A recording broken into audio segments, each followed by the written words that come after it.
What is going on, guys? This is the Lone Gunman here, and today I wanted to talk about something that YouTube, at least, doesn't have a whole lot of support on for Knights of the Old Republic, and that's going to be the combat system and the D20 mechanics that are used within the game.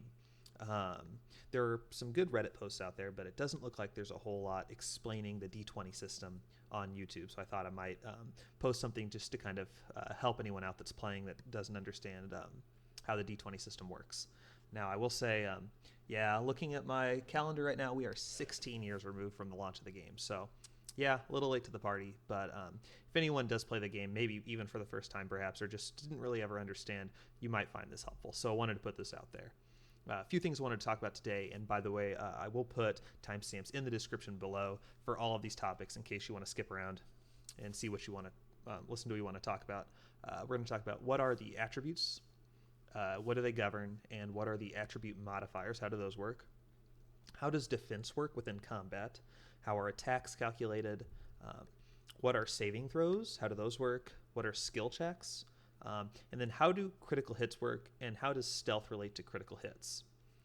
And then finally, we'll close it out. There are some frequently asked questions I see on the web, as well as some myths that people that don't exactly know what they're talking about kind of perpetrate, probably accidentally. So I wanted to kind of talk about those, debunk some of those. But yeah, without further ado, let's go ahead and get right into it. All right, guys. So the first thing I want to talk about is what are the attributes and what do they govern? Okay, so we'll just talk about those 6 attributes you see at your character creation screen. So your 6 attributes you're going to see are strength, dexterity, constitution, wisdom, intelligence, and charisma. All right. Quick overview. Strength, physical power. How much damage are you going to deal, and how likely are you to land a hit? That's basically all there is to strength. Dexterity is going to be how likely you are to avoid getting hit, and how likely are you to hit someone with a ranged weapon, so a blaster pistol. Basically all there is there. Constitution, that's going to be your vitality. Wisdom, that's going to have to do directly with your force powers. So it's going to be how many force points you get, and how likely you are to resist force powers, and how likely your enemies are to resist your force powers. Again, we'll talk a lot more about how that works when we get into saving throws and how powers work. Just right now, that's what wisdom is. Intelligence, that's going to be how many skill points you get per level, and it's going to go into your skill checks. Charisma, that's going to affect how many force points you use whenever you use a light side or dark side power, as well as it's going to be part of your skill checks whenever you try to use persuade. So that's basically all the attributes are. Next, we'll talk about kind of what they do and how attribute modifiers work and stuff like that. All right, guys, so I have a character creation screen pulled up here, and so we can see our 6 attributes. We can see that each one we have 8 points in, and the next to the 8 points we see a -1. So what that -1 is that is the attribute modifier. Now, in any sort of calculation in the game that attribute is used for, that attribute modifier is what's going to be used. So, for example, in a combat roll, if we're attacking with a melee weapon, the calculation that goes into play to determine if we land a hit or not is going to use that attribute modifier. The short version of attribute modifiers always have them be at least 0 or positive. If you have a negative attribute modifier, for example, if we left strength at 8, whenever we go to try to attack someone, that -1 is going to work against us. So it's going to go against our favor if we try to land an attack with a melee weapon. That's the short version. Attribute modifiers, keep them 0, keep them positive. That's it. Let's talk about now how combat works, attack modifiers, and stuff like that. All right, so an attack modifier is going to be a number used in a calculation when you attack on whether or not an attack is actually going to land or not. An important thing to note is that the attack modifier does not affect your damage output. It solely affects whether or not an attack is going to land. So if you're looking at a weapon screen or your equipment screen, and you see like an attack modifier +1 or a +3 to hit, that is a piece of the calculation that determines if you land a hit or not. It will not affect the amount of damage you deal. But just as you can imagine, like attribute modifiers, your attack modifiers need to be positive. And the higher the better, because that means that you're just more likely to land an attack. Now, there are quite a few things that can affect your attack modifiers. Feats like weapon specialization, like blasters, lightsabers, stuff like that, That gives you bonus to your modifiers. Also, feats like Flurry will also affect your modifier, however, but more in a negative way. You can also have attachments put on your weapons that will affect your modifiers. We're not going to talk about everything that affects those. We could talk about that for a while. Once you understand the basics, though, and you know how it works, then it's pretty easy to read the description on your items and your feats and understand the consequences of using any of those. The important 2 feats, though, that I want to talk about are dueling and 2-weapon fighting. Now, if you notice in my equipment screen that I'm showing you below, I'm holding 1 blaster pistol. And you can see I have a +3 attack modifier, or a +3 to hit. That's good, especially for being level 1. That means that whenever the game calculates on whether or not when I attack someone, if it's going to hit, I'm going to have that positive number in my calculation. Now notice I'm going to equip a second pistol. You can see that modifier changed on both hands. In my main hand, it has a -1 attack modifier, and my offhand has a -7. That's really bad. That's why whenever you first start the game, you don't want to use 2 weapons. You always want to start off with 1, and then once you get a little better in the game, use the second one. Why? Because whenever I try to attack, the game has a calculation it runs, and I'm throwing negative numbers in there. That's working against me, so I'm actively hurting myself when I'm trying to hurt someone. Not hurting myself in a vitality sort of way, but hurting myself in my chances. So that's where your 2-weapon fighting feat comes into play. That's the first one I want to talk about. All that feat does is reduce that penalty that you're hit with whenever you hold a second weapon. You hold 2 weapons, you get hit with a penalty. 2-weapon fighting kind of reduces that penalty. So if you want to use 2 weapons, you gotta have 2-weapon fighting. Otherwise, you're going to be missing all the time, and your enemies are just going to wipe the floor with you. On the other hand, you have dueling. Dueling is what makes using a single weapon more viable. Kind of to contrast the two, 2-weapon fighting reduces your penalty. Dueling directly increases your attack attribute, or attack modifier. Sorry. So it's going to directly help you hit more. It's going to give you, I think, Master Dueling gives you a +3 to attack, which means you're not 3 times, but you get a +3 in the calculation, which is going to help you land more attacks. Dueling is also going to give you a positive in defense, which we'll talk about a little bit later, how defense works. But basically, that's what the attack modifier is. It affects if you're going to hit or not, and then kind of how 2-weapon fighting versus dueling works in affecting your attack modifiers. All right, thanks for sticking with me. So now let's talk about how the actual combat calculations work. So first, let's start off with attacking. How does that attack calculation work in combat? We're going to talk about these on a pretty high level because there are some intricacies that can get thrown in here. But once you understand the basics, kind of like everything else, the extra stuff that kind of comes up in the game will make more sense. You should probably be able to figure those out on your own, hopefully. Basically, your combat calculation is going to be your chance to hit, whether or not a hit is going to land on your opponent, or that nasty miss message appears. It does not affect how much damage you deal. And the calculation looks like this. Your calculation is a d20 roll, or the roll on a 20-sided die, so a random number between 1 and 20, plus your attack modifier, plus the governing attribute modifier. For example, if I'm using a blaster rifle, my calculation would be a d20 roll, my attack modifier of 3, and then my dexterity modifier of 2. So if I rolled a 5, it would be 5 plus 3 plus 2, so 10. Similarly, with a longsword, my calculation would be a d20 roll, plus my attack modifier of plus 3, plus my strength modifier of 3. So if I roll a 5, it would be a 5, plus my attack modifier of 3, plus my strength modifier of 3, for an 11. It's not to say I'm dealing 11 damage. That's just the number that I'm going to roll against the defender to see if my attack lands or not. However, mentioning that, there is one important thing to note. On your d20 roll, there are 2 things that will affect your hit, and that is whether you land a 1 or you land a 20. If you land a 1, does not matter what any of the other numbers are, for the attack or the defense, you will miss. If you land a 1, you're going to miss. Doesn't matter about anything else. Similarly, you land a 20, you're guaranteed you're going to hit them. There's some other fun stuff that happens if you land a 20. We'll talk about that a little bit later, but roll a 1, you miss. Roll a 20, you hit. That's it, plain and simple. Now let's talk about defense. When someone attacks you, you roll to resist to see if you will be hit by the attack or not. Once again, Your defense and the defense calculation does not determine how much or little damage you will take. It determines whether or not the attack will actually hit you. So the defense calculation will look like this. It is a base of 10. There's no d20 roll here. It's just a flat out 10 plus your defense plus your dexterity modifier. So for example, say someone attacks my main story character that I'm showing right here. You would see that my defense number would be 10 plus my defense by my armor, which is 5, plus my dexterity modifier of 2. So whenever combat ensues, the attacker rolls, gets their number. A defender simultaneously rolls, gets their number. If the attacker's number equals to or is higher the defender's number, assuming the attacker didn't land a 1 or a 20, the attack will hit. If the attacker's number is less than the defender's number, the attack will miss.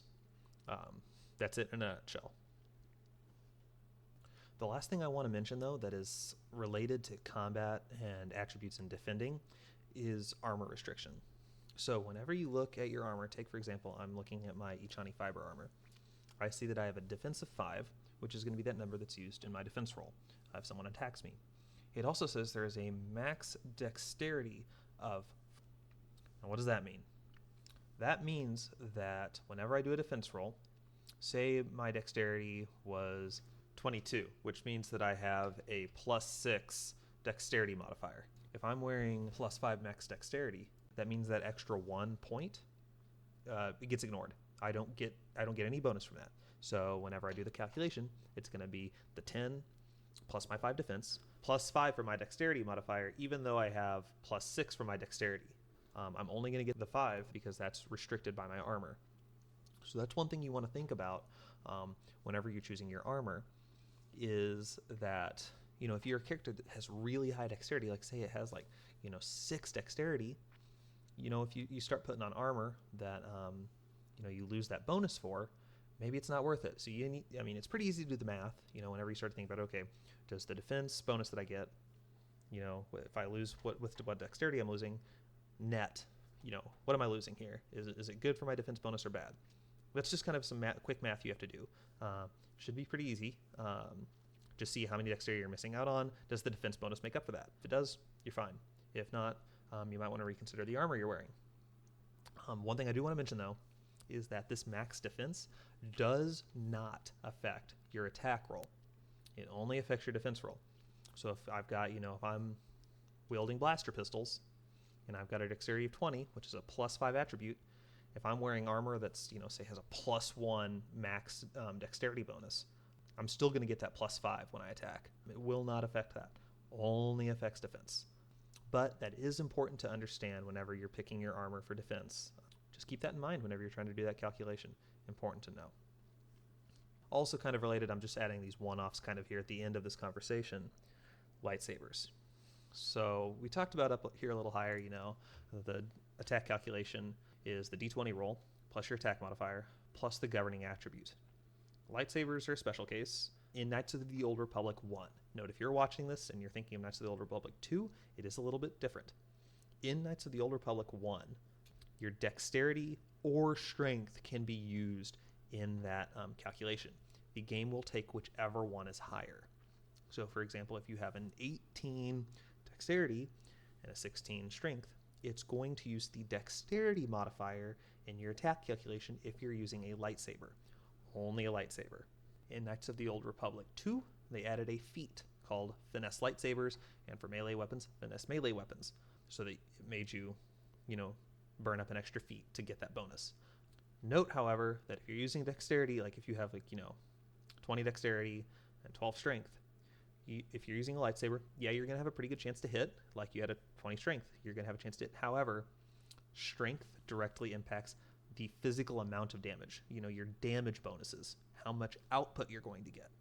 So if you're high dexterity, low strength, you're going to be hitting a lot, but you're not going to be hitting them for a lot of damage.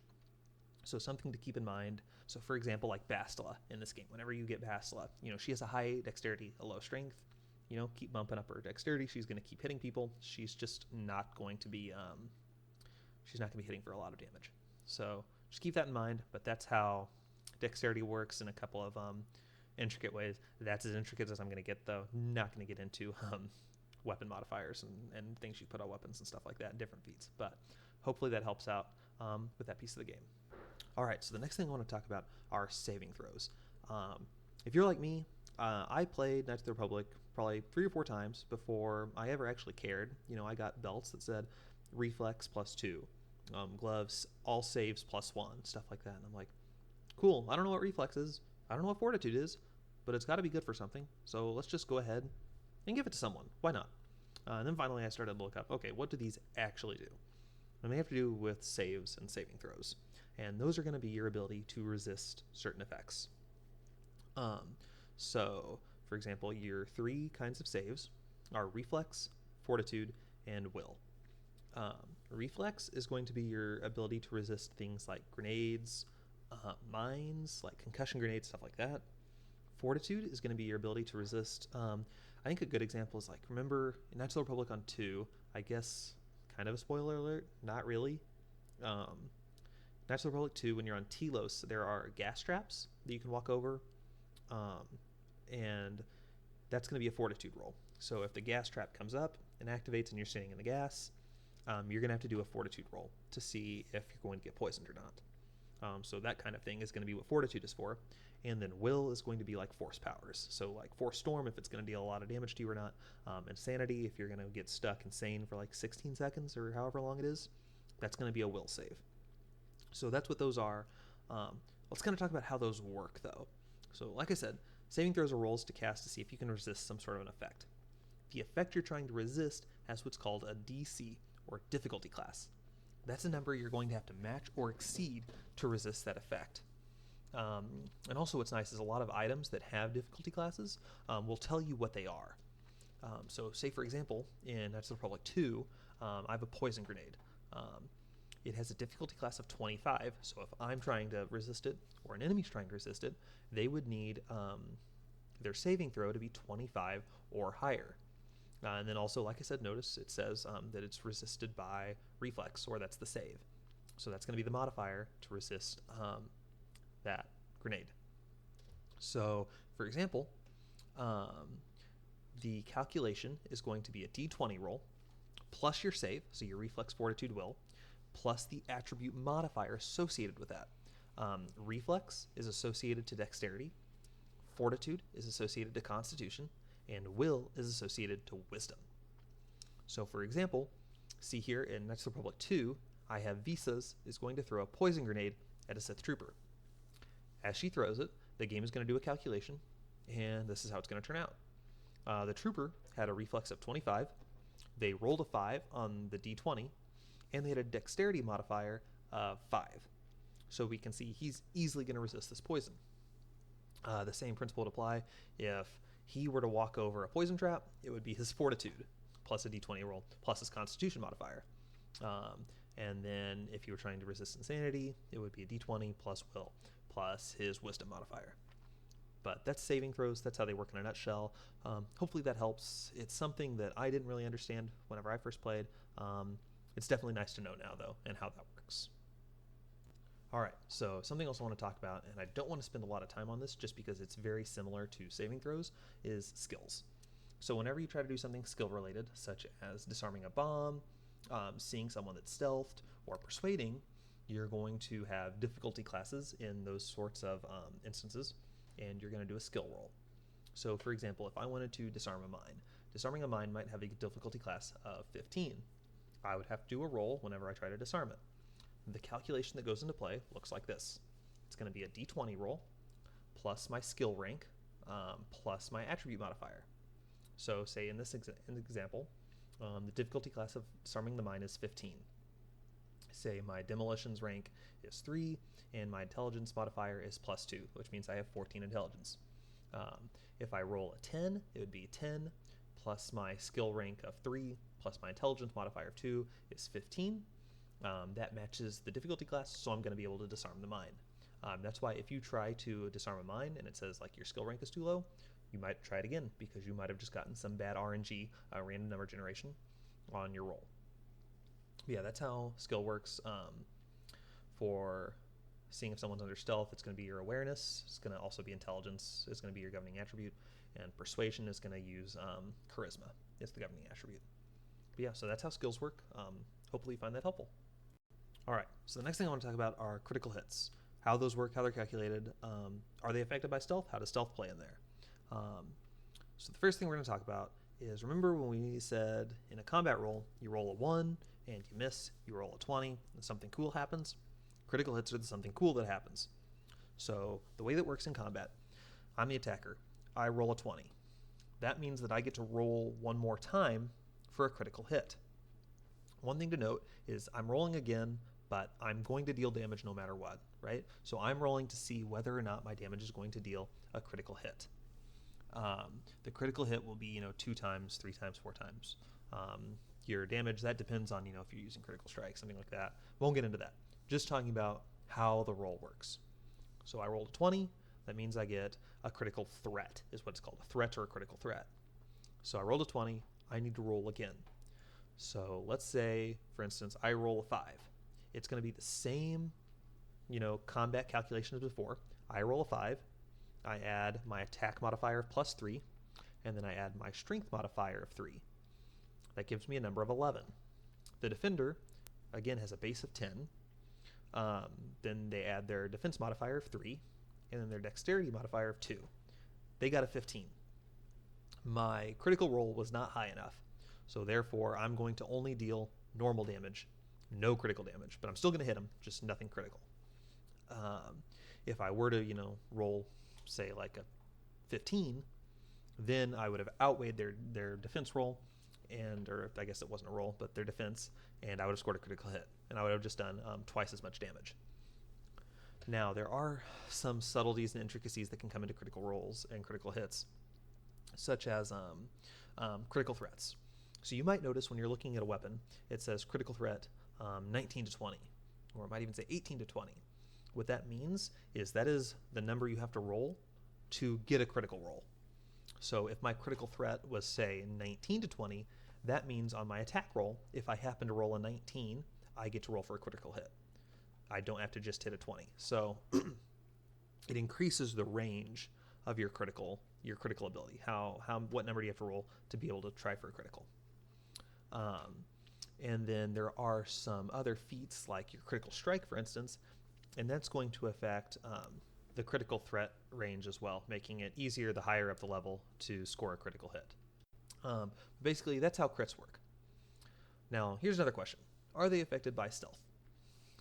Depends on what game you're playing. Sometimes, like if you're playing Skyrim or Fallout, you're in stealth, you pull back your bow, and you get, I think, twice as much damage, or 2.5 times, or 5 times. I don't remember what the numbers are. But basically, you land a hit, you score critical damage. That's it. That is not how it works in Knights of the Old Republic. In Knights of the Old Republic, if you attack from stealth, you're going to be able to attack them first. That's it. Nothing else cool is going to happen just from sneaking up on them. Sorry. However, if you're playing as someone like a scoundrel who is built for sneaking, they will get feats like sneak attack. What that is going to do is it's going to increase your ability to do damage to enemies that are incapacitated or don't you're there. So sneak works well with sneak attack. Makes sense. So if you sneak up on someone and you have the sneak attack feat, you're just going to deal extra damage. It doesn't go into your attack modifier or anything like that. Just going to deal extra damage.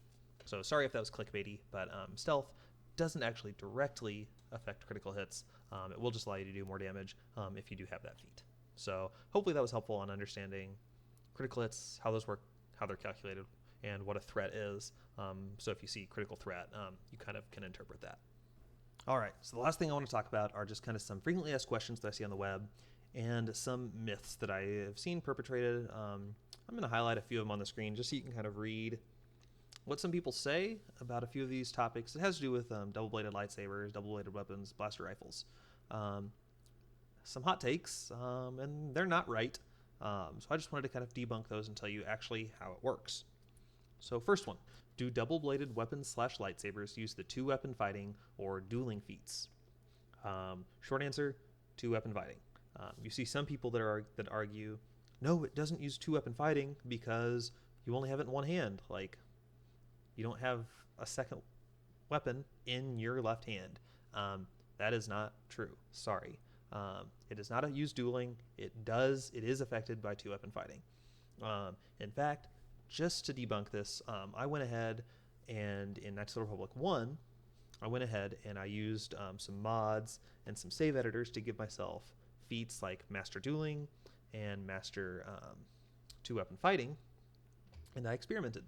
And I did 30 trials of attacking with a two-handed or a double-bladed sword. I did 30 trials of attacking with two weapons in your hands, like two longswords, and then 30 trials of attacking with just a single sword. And it's pretty clear, I'll show the numbers right here on the screen, it's pretty clear that the double-bladed weapon aligns to the two-weapon fighting. So whenever I used dueling, it was pretty terrible. You could tell that it missed a lot on one of the hits, and a lot of times, sometimes it even missed both. And then whenever I bumped up the two-weapon fighting, you could see that as the two long swords went up, so did the double-handed weapon. So that was one piece. Definitely debunk that. Don't listen to that. Two-weapon fighting, double-bladed swords. End of story. The second one is a lot more interesting, and that is the question, do blaster rifles use two-weapon fighting or dueling? This one I tested out, just like I did the double-bladed weapons. And this one was a lot more interesting in that it actually uses neither. So you can see whenever I equip on the screen, when I hold a blaster rifle, I get the +3 to hit whenever I have no feats equipped, such as dual wielding or Master Two-Weapon Fighting. If I add two-weapon fighting, you can see on the screen again, still a +3 to hit. And whenever I add dueling, still a +3 to hit. However, you can see holding dual-wielded pistols or holding one pistol still changes those to hit, those attack modifiers. So I thought, okay, well, maybe it's just some sort of a glitch in the game, or maybe it doesn't tell you, but secretly behind the scenes when it does the calculation, you are getting affected. So I went ahead and tested anyways on the 2-hit for dueling, two-weapon fighting, and no feats. And you can see in here, it didn't change. You can see that dueling stayed about the same as you can expect, because the effect from dueling really doesn't change a whole lot, especially since I'm level 1 with this character. Two-weapon fighting, immense difference between two heavy pistols at a -1, -7 versus having two-weapon fighting. But then you get up to the blaster rifle, and you can see here the misses and the hits are just about the same. So is it as clear-cut as the double-bladed weapons? No. But I feel pretty safe in saying that I don't think blaster rifles are affected by either one of those two feats. So just know, if you think you want to do blaster rifles with your character, don't waste time using those two feats, because it's not going to help you. So that's really interesting. The last one I want to talk about, which is perhaps you can say it's opinion, but not really. This one I got a lot of entertainment value out of when I saw these posts, on GameVax, on Steam, stuff like that, are double-bladed lightsaber versus two lightsabers. These people were not arguing over whether or not you should use two-weapon fighting, I don't think, but they were arguing over the chance to hit and the viability of having them. So the first thing was someone said, well, if you're using two lightsabers, like one in each hand, your chance to hit is less, and it's even worse if you're holding two normal lightsabers. The part of the truth in that is that, yes, if you're holding two normal length lightsabers, yes, your attack to hit is going to be less than if you're using a normal and a short lightsaber. However, absolutely not the case that your chance to hit is worse if you're using a double-bladed lightsaber. In fact, your chance to hit if you're using a double-bladed lightsaber is exactly the same as if you're using a normal lightsaber and a short lightsaber in the offhand. So your chance to hit is every bit as good. So not really a good argument there for going double saber route. The argument for the double saber is that it's going to deal more damage. So if all you're cared about is maximizing your damage output, then you might want to go the double saber route, because both of your attack rolls are going to, be based off of that one weapon, and the damage rolls that come after are going to be based on the exact same weapon. However, if you're using a normal bladed lightsaber and a short lightsaber in the other hand, you're going to get 1 attack roll and 1 damage roll for the big one and 1 for the small one. The small one's going to deal less damage. So that's kind of your argument there.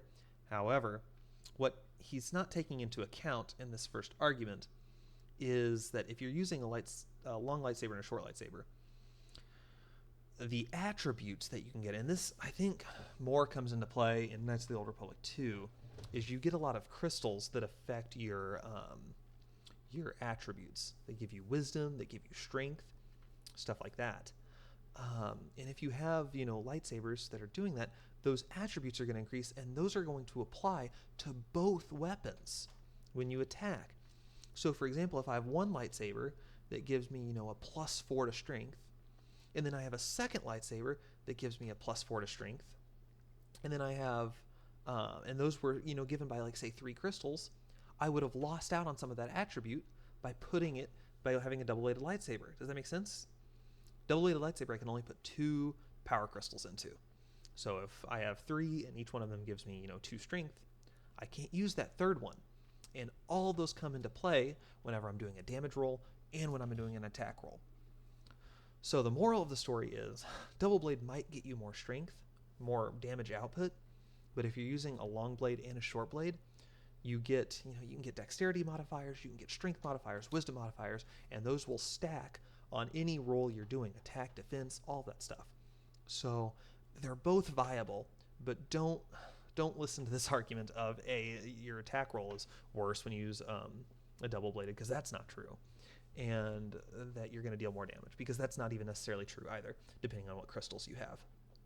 The one thing that is true is if you're using a long-bladed lightsaber and a short-bladed lightsaber, your critical threat is bigger. So if you score a 19 or a 20, if you're using a long blade and a short blade, that's going to be your critical threat. Whereas I believe if you're using a double blade, it's a strict 20 for your critical threat. That's it. The last fact that you have to have more lens emitter cell stuff, that just allows for more customization, allows you to deal more damage, change your stats, change your modifier, stuff like that. That's not a bad thing. If you're running low on components because you wasted on other stuff, that's your problem. But allowing for more customization and allowing you to really expand upon your character is not a bad thing. So that's really what I have to say about that. Call it myth, call it an opinion. I don't care what you want to call it, but that's my hot take for the day. So I hope you enjoyed that. All right, guys, that's going to do it for this video. We covered a lot of content here. Like I said, I put the timestamps in the description, so hopefully you can skip around to the parts that you want to listen to. Covered a lot of stuff. Combat, attack modifiers, attributes, critical rolls, all that stuff. I really hope you enjoyed this. I hope you found some of it interesting, informative. Hope you didn't get too offended by my hot takes at the end if they were offensive. I think they were more true, but it is what it is. Comment down below if you have any questions about any of the content I covered. If any of it didn't make sense, let me know. I can always try to revise, help in any way I can. Like if you enjoyed the video, subscribe so you're not missing a thing, and I'll talk to all you guys in the next video. Have a great day.